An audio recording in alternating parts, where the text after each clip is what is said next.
Subdit 3 Jatanras di Treskrimum Polda Sumut kembali menangkap terduga pelaku pembacokan Jaksa Kejari Deli Serdang John Wesley Sinaga, dan staf Kejari Deli Serdang Ascensio Silvano Huta Barat.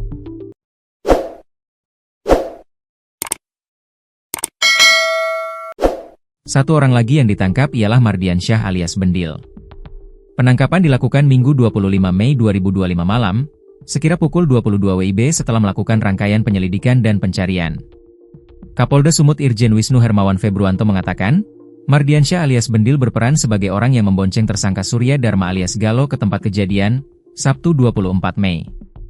Dengan demikian, jumlah tersangka sudah lengkap berjumlah 3 orang, yakni Alpa Patria Lubis sebagai otak pelaku, Surya Dharma alias Galo sebagai eksekutor dan tersangka Mardiansyah alias Bendil orang yang membonceng tersangka Surya Dharma. Tersangka Alpa Patria Lubis alias Kepot dan Surya Dharma alias Galo sudah ditangkap terlebih dahulu, kurang lebih 10 jam setelah pembacokan. Ditangkap satu tersangka lagi yang membonceng pelaku pembacok. Total 3 tersangka, kata Kapolda Sumut Irjen Wisnu Hermawan Februanto, kepada tribun-medan.com, Senin, 26 Mei 2025, pagi. Mantan Dirtipideksus Bareskrim Polri ini menyampaikan, selain menangkap tersangka, tim gabungan dari Ditreskrimum dan Satreskrim Polres Serdang Bedagai juga mengamankan barang bukti. Beberapa barang bukti yang diamankan diantaranya pedang yang dipakai pelaku untuk membacok korban dan sepeda motor jenis Honda Vario yang dikendarainya.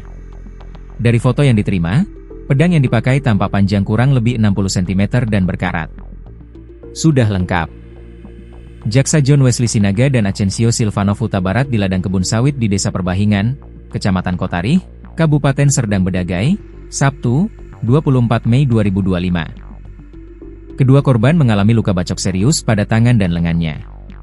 Kejadian pembacokan ini terjadi pada sekira pukul 13.30 WIB, saat korban John Wesley sedang memanen sawit di ladangnya. Ketika berada lokasi, 2 orang dengan menggunakan sepeda motor langsung menyerang kedua korban. Pelaku mengeluarkan senjata tajam jenis parang untuk menyerang korban. Akibatnya, kedua korban mengalami luka serius di lengannya.